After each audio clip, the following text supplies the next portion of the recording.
Hi again, Mark here from Talking Bass. Today we're going to look at a Stevie Wonder classic, Master Blaster, from the Hotter Than July album. This has a great bass line played by the fantastic Nate Watts, and I'll be covering the verse riff of this song in an upcoming lesson on inversions. But in today's lesson we're going to look at the tricky instrumental section that I've been asked to cover many times. I'm going to break it down and give you some tips on how to play it cleanly. But before we start, let me know in the comments what other Stevie Wonder tunes you'd like me to cover. Stevie's catalogue of music is absolutely full of great bass lines, so just let me know in the comments and I'll see what I can do in future lessons. Also, as always, the lesson material and practice tracks can be found over at Talking Bass. Just click on the link in the info below. Then, while you're there, check out the lesson map where you'll find hundreds more bass lessons on every topic imaginable, all organised and systemised for ease of use, so go check it out. Okay, so there are two instrumental breaks in this song, one after the first chorus and another extended break after the second chorus. The tune's in C minor and the first break sounds like this.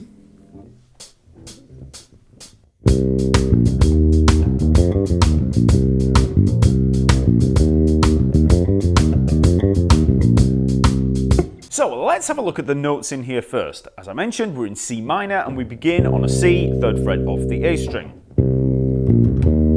Then we have B flat, 6th fret of the E string, up to the C, and then the E flat, 3rd fret, 6th fret A string. Then we have this little run. So we have C, E flat, F, G, so 3rd fret, 6th fret A string, 3rd fret, 5th fret on the D string. Then back down, F, E flat, C, B flat, so F, 3rd fret of the D string, then E flat, C, 6th fret, 3rd fret on the A string, then back down to the B flat at the 6th fret of the E string, and then we're back to the C. So, okay, so all of that, so.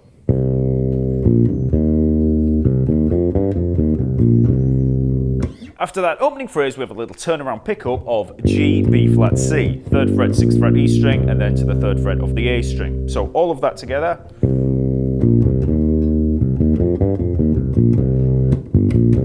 Okay.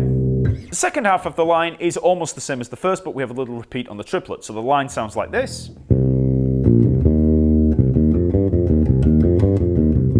Okay, so we start as we did before. The C, B flat, C, E flat. Then we come up with the triplet. We come back down to the C, so we work up C, E flat, F, G, F, E flat, C. But then we come back up to the E flat, back up to the F, back up to the G. We just come up and round again. So.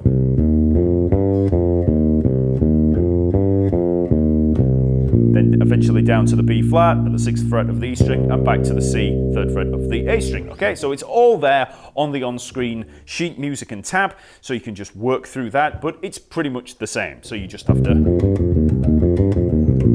play around that triplet twice. Now, both of the instrumental breaks are based on a simple C minor pentatonic scale, and having a good knowledge of that scale can really help with learning these lines. The C minor pentatonic scale in 1 octave is basically a C natural minor scale, but missing the 2nd and 6th degrees. So we have C, E flat, F, G, B flat, and back to C, okay? 3rd fret, 6th fret A string, 3rd fret, 5th fret D string, 3rd fret, 5th fret on the G string. So just try playing that scale up and down a few times. Okay, so that's the C minor pentatonic scale in 1 octave, and once you've learned that, you can add a couple more notes below, so we fill out all of those notes in that position, because you don't want to just get locked into playing it in 1 octave. So we also have the B flat and the G down here. If you just think about where we were at the top, we had the B flat and the G, so we can fill in B flat at the 6th fret of the E string and the G at the 3rd fret of the E string. So if we come up from the C, work all the way up, all the way back down, and then just fill in with the B flat, G, B flat to come back to the C. And that's all of the notes of C minor pentatonic in that one area. Okay?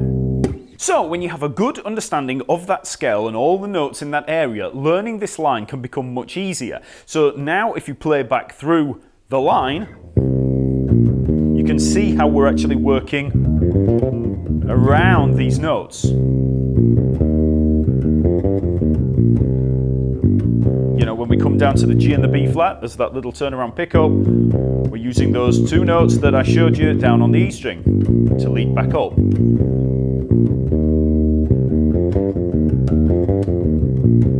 All C minor pentatonic. Next, we can have a look at the second instrumental break, which starts out the same, but then extends into a longer, tougher line. And it sounds like this.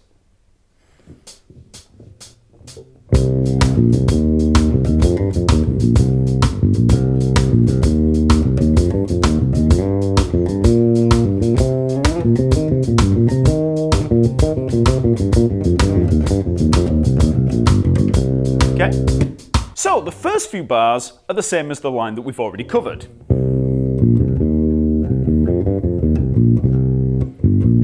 You know, exactly the same. But then, when we start coming up on this second part of the line,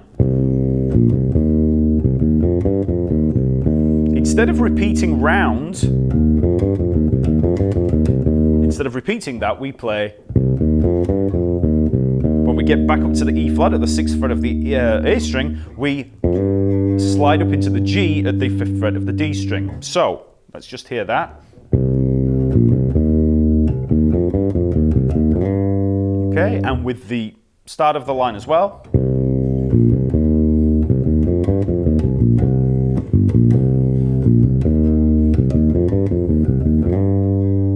Once we've reached that G, we have a couple of 3-note groupings there. We have, okay, so after the G, we have F, G flat, B flat, so 3rd fret, 5th fret, D string, 3rd fret, G string, and then G, B flat, C, 5th fret, D string, 3rd fret, G string, 5th fret, G string. Okay, so from the G, so.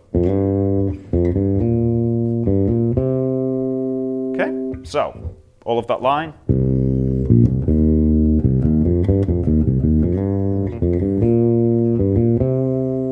Now, after you've reached the C on the original, you'll hear this little slide. So we have a slide from the G there, we come up, and that moves us into position up here for the following line. Okay, so we're still in C minor pentatonic here, but we're up at this 8th to 10th fret kind of position. So we have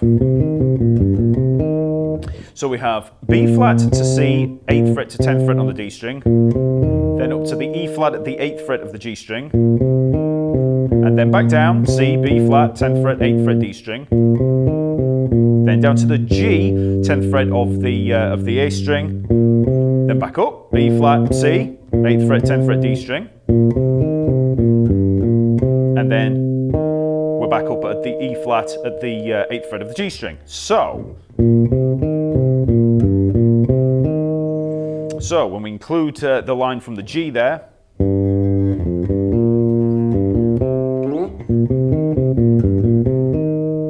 okay, so after the slide, all of the line,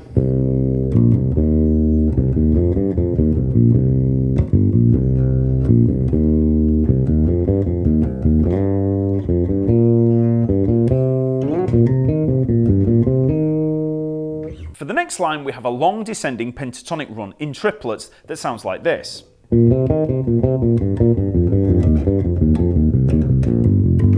Okay? Now, I've seen this played many, many different ways. Today, I'm going to show you a fingering that helps minimize the number of awkward shifts and makes it a lot easier to memorize, especially if you know both the major and minor pentatonic scales. So in terms of the notes, we begin with this little pickup of B flat, C to the E flat. So that's 8th fret of the D string, then 5th fret of the G string, 8th fret of the G string. Okay, now one thing you'll notice here is that I'm playing that B flat at the 8th fret of the D string with the 4th finger, the pinky, and the line just before it made use of the 1st finger at the 8th fret, okay? So we're making the shift down. So I've shifted down so that the hand is now in this position where the 1st finger is taking the 5th fret and the 4th finger is taking the 8th fret. Okay, so we've got B flat, C, and then the E flat, and then we come down in groups of 3 through the C minor pentatonic scale. So we have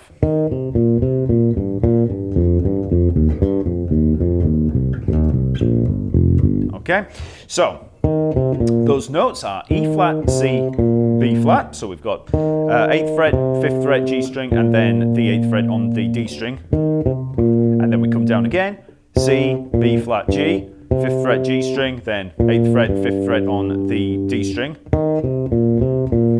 Then we come down again, B flat, G, F, 8th fret, 5th fret, D string, 8th fret on the A string. And then G, F, E flat, 5th fret, D string, and then 8th fret, and then the 6th fret on the A string. So we have, okay, that's all in that position. And you just want to get used to that running of threes. Okay, then we make another position shift. So we come down so that we've now got the 3rd finger for the G there, 5th fret of the D string, and we come down. So we have G, F, E flat, 5th fret, 3rd fret, D string, 6th fret of the A string. Then F, E flat, C, 3rd fret, D string, 6th fret, A string, 3rd fret on the A string. So, and then we have this other position shift of E flat, C, B flat, 6th fret, 3rd fret, 1st fret on the A string. So we shift down with the 1st finger from the 3rd fret to the 1st fret. And then finally we have G, F, G, 3rd fret, 1st fret, 3rd fret on the E string. And that's it. So all of that run together.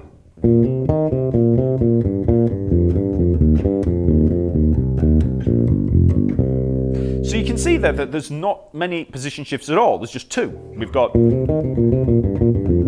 that's one position, shift down to the G there with the 3rd finger, and then just that little move down from the C down to the B flat, 3rd fret to the 1st fret, and that's it. There are many, many different ways to play it, as I mentioned, and you will see different people online playing it in different ways, but I think that this one is very, very easy in terms of those position shifts. Now, as I mentioned, if you know your major pentatonic scale as well as the minor pentatonic, it can make learning this line a lot easier.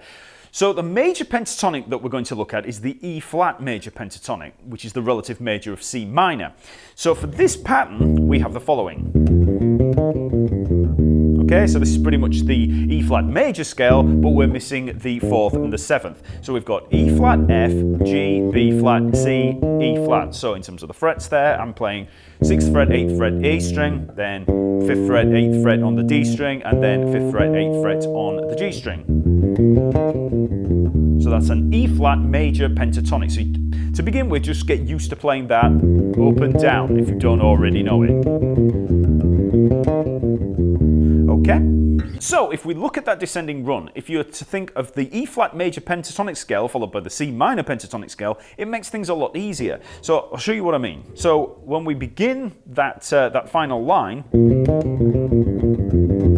you can see there that we're working around this E flat major pentatonic. We're starting on the 5th degree there, the B flat, working up, B flat, C, up to the E flat, and then just down in 3s through that E flat major pentatonic.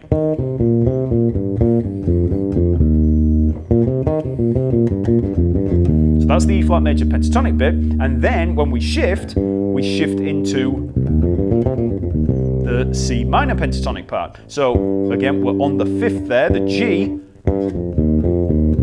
Okay, so we just come down in 3s again through this C minor pentatonic. And then we make the move from the E flat down into this lower position, and then just finish with the G, F, G. So slowly, E flat major pentatonic,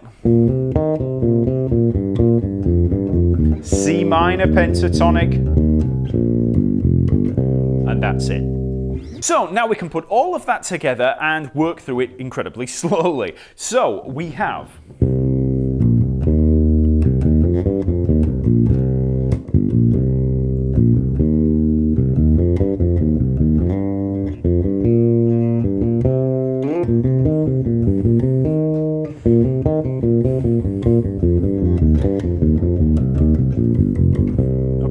So you just put all of that together and then you can start building up speed. Now, one thing that might throw you a little with this line is the sudden jump to that G.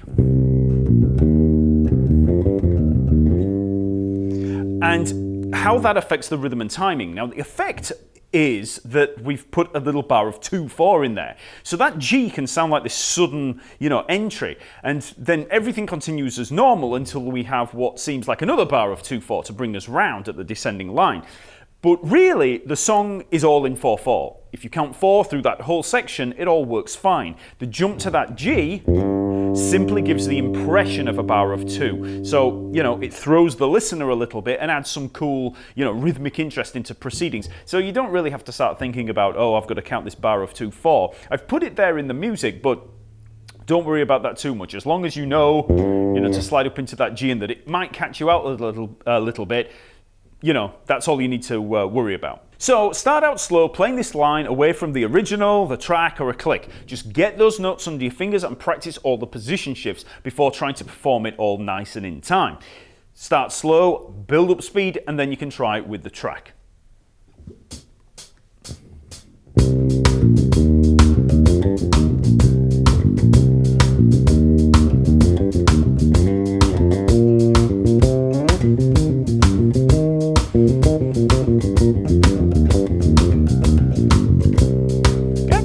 Okay, so that's Master Blaster. Remember to like, comment and subscribe to the channel and let me know what other Stevie Wonder songs you'd like me to cover. Remember, I'll be covering a little more of this song next week in a lesson on inversions, so be sure to look out for that and also click on the link in the info below to check out the tab and tracks over at Talkingbass.